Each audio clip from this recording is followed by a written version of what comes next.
โทษเด้อพี่น้องเด้อหลานชายไปติสายไฟ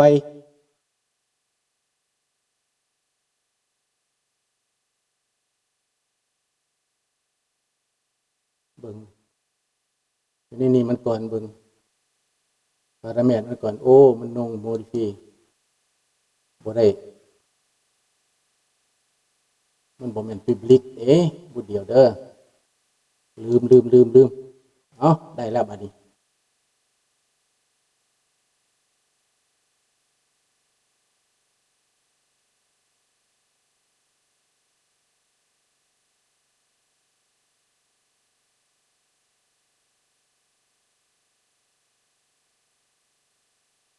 เอากลับขึ้นเข้ามาใหม่พี่น้องขอโทษขออภัยหลายๆเด้อเพราะหลานชายไปติสายไฟบ่มีหยังดอกเลยหลุดไป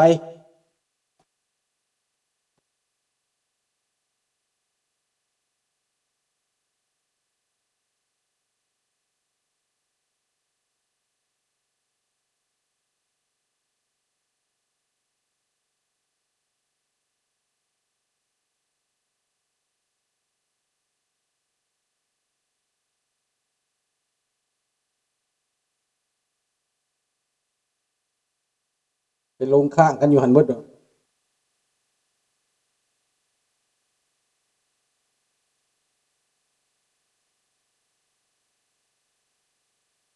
สงสัยไปข้างกันอยู่บนเก่าหั่นเบิดแหละ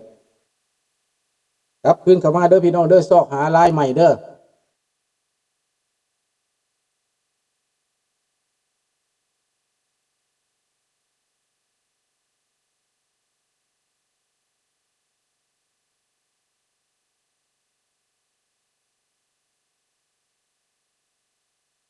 โอ้ยขาดตอนเบิดเนาะกำลังสิเว้าคักมื้อนี้จบไปแล้วแบบนี้มีเรื่องสำคัญมื้อนี้เป็นไปนี่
ตกไปเลยพวกนั้นคือสิลืมไปอยู่ห้องอื่นพุ่นแหละ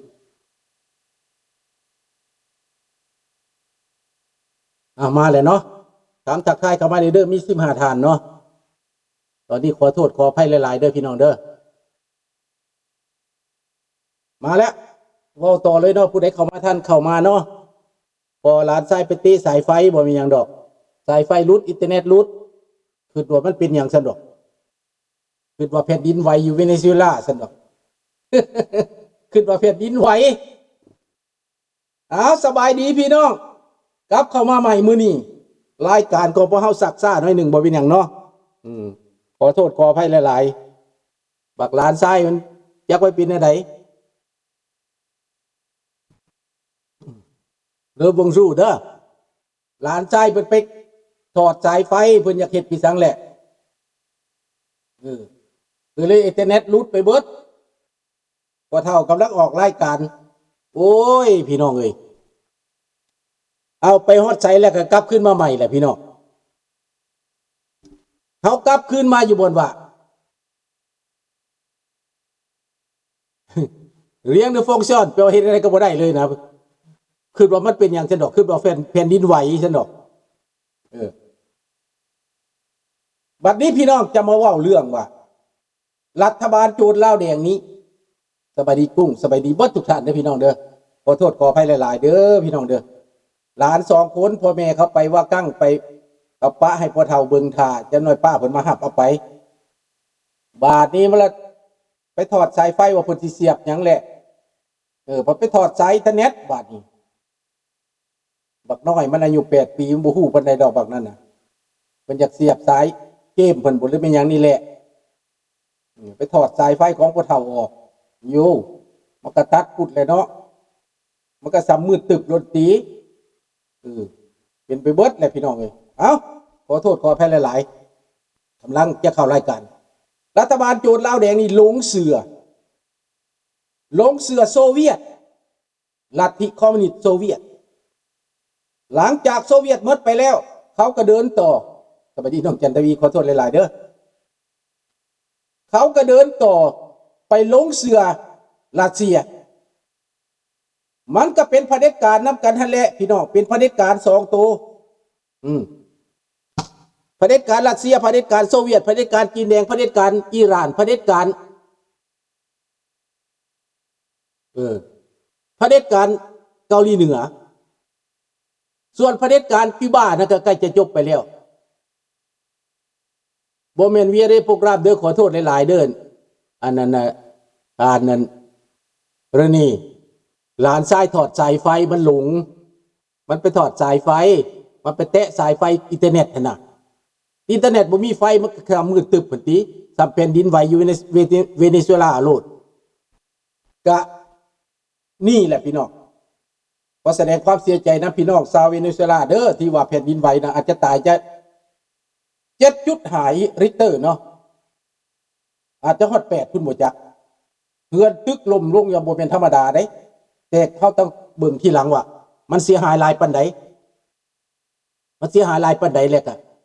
มีตายจักคนมีเจ็บจักคนจะเขาจะรายงานทีหลังเนาะหาก็เป็นมื้อคืนนี่นะวังกี้นี่นะว่าข้าพเจ้าหากับผู้เปิดขึ้นมาพ่อจักสิเป็นตอนใดก็เป็นกลางเว้นทั้งนั้นตามเบิ่งนี่นะเป็นกลางเว้นทางเวเนซุเอลาก็แม่นตอนแรงนั่นแหละตอนแรงเขาแม่นตอนเช้าเฮาเนาะประมาณนั้นและพี่น้องเรื่องลาวแดงนี่ไปหลงโซเวียตรัสเซียนี่เฮ็ดให้คนลาวเฮาแตกมีลาวนอกลาวในมีลาวนอกลาวในมีลาวลิงลาวขาดมีการแทรกแซงกันมีครูบาแบ่ง2 ฝัก 2 ฝ่ายวัดก็บ่เป็นวัดศาสนาก็เป็นศาสนาสังคมก็เป็นสังคมประเทศก็บ่เป็นประเทศชาติก็บ่เป็นชาติแถมมีแนวราวมางชาติมาอีกพี่น้องเป็นอพยพแล้วยังมีแนวราวมางชาติมาแถมอีกพี่น้องอันนี้ข้าพเจ้าอยากให้คนลาวเฮานี่ตั้งสติใหม่คิดใหม่ก่อนจะเฮ็ดหยังทำหยังให้จำกำพืชไว้ว่าตัวเองหนีตายหนีมาเป็นอพยพแตกบ้านแตกเมืองแตกครอบแตกครัวพัดพอพัดบ้านพัดเมืองภาคพ่อภาคแม่มาประเทศไทยก็ถูกมรสุมเมืองไทยอีกคนถูกทรมานอยู่เมืองไทยอีกบางคนฮอด5 ปี10 ปีก็มีบางคนก็2-3 เดือนก็ได้มาโชคดีรุ่นทบิตนั่นจะมาง่ายอเมริกาไปไล่เอาเห็นบ่ล่ะตอนนั้น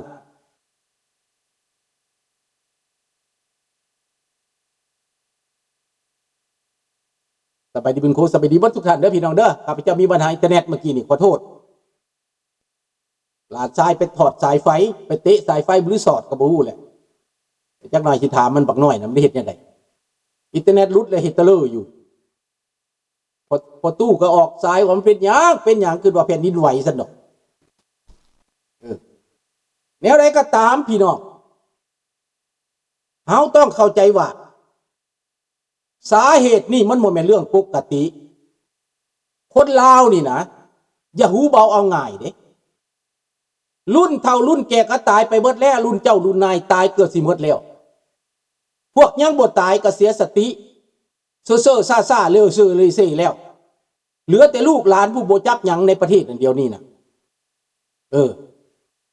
บ่จักหน้าบ่จักหลังบ่จักผิดบ่จักถูกบ่จักเหมาะสมหรือบ่จักคิดว่าแก้วเป็นเทวดาคิดว่าเจ็บเป็นเทวดาไหน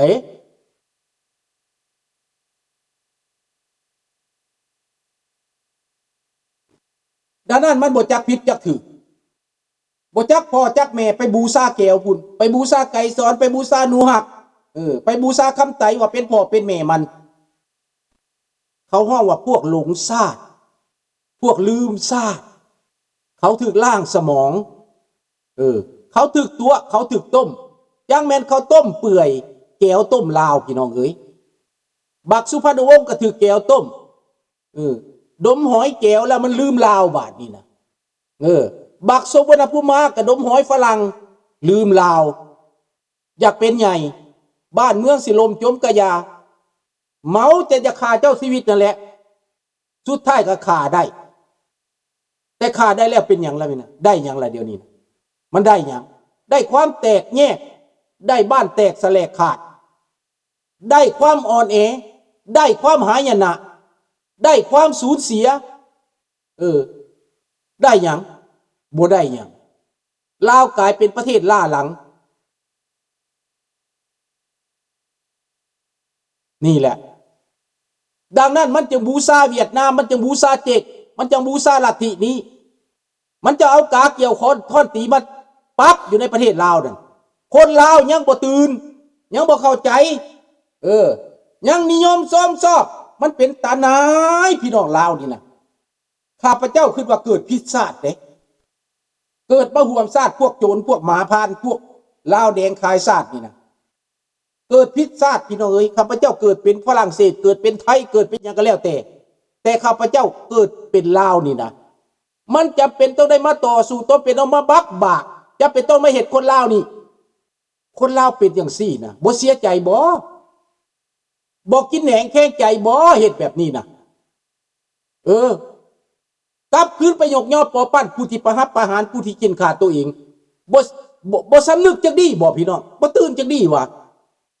ฮึกหนาป่าข้างป่านี่พุ่นดอกฮึกแค่บ่คนลาวคือว่าสลาดอยู่ได้พี่น้องแทนรู้ว่าคนลาวสลาดอยู่แต่เป็นอย่างมันจะเป็นอย่างซี่บ่จักผิดจักถูกหลงผู้ที่เขาฆ่าพ่อฆ่าแม่ฆ่าญาติพี่น้องหลงผู้ที่เขาทำลายชาติบ้านเมืองเอามาหลงยับกระดักกระเดียแท้โลกมันทันสมัยอยู่แล้วตั้งแต่ก่อนเขาบุตรีเพราะว่ามันหยังนักศึกษาลาวตะกี้เลยหลงเราตัวหลงย้อนมันมีการสื่อสารเดี๋ยวนี้อินเทอร์เน็ตก็มีแม่ยักก็มีโทรศัพท์ก็มีทุกสิ่งทุกอย่างมีเบิดแต่ยังให้เขาตัวตาแดนนี่นะตัวตาเว้นแสกๆนี่นะพี่น้องข้าพเจ้าว่าข้างนี้คนลาวตกงูดีได้ตกงูตกจ้าดีได้ข้างนี้ได้พี่น้องเอ้ยคันสิว่าแล้วเป็นข้างประวัติศาสตร์ก็ว่าได้เด้อที่คนลาวตกงูตกจ้านั่นน่ะให้เปลี่ยนซะไม่ยังก็สมองมันคิดแต่น้ำเกี่ยวคือซีแมนมันเห็นหอยแก้วนั่นแหละหอยแก้วมันแซ่บอร่อยที่บอกมันเลยลืมอีฟออีแม่อายเด้แสนหนึ่งนี่เนี่ยเฮ็ดเอาเองได้200,000 300,000นี่น้องเฮ็ดให้เอาจนให้ลืมฝ่อลืมแม่ก็ได้เด้คือสิแม่นตัวนี้ติสบายดีทันเดือนดังนั้นคือสิแม่นตัวนี้การลืมฝ่อลืมแม่นี่แล้วมันลืมฝ่อลืมแม่ไปได้มันเป็นไปได้เบิดทุกสิ่งทุกอย่างแต่ว่าข้าพเจ้ามาทบทวน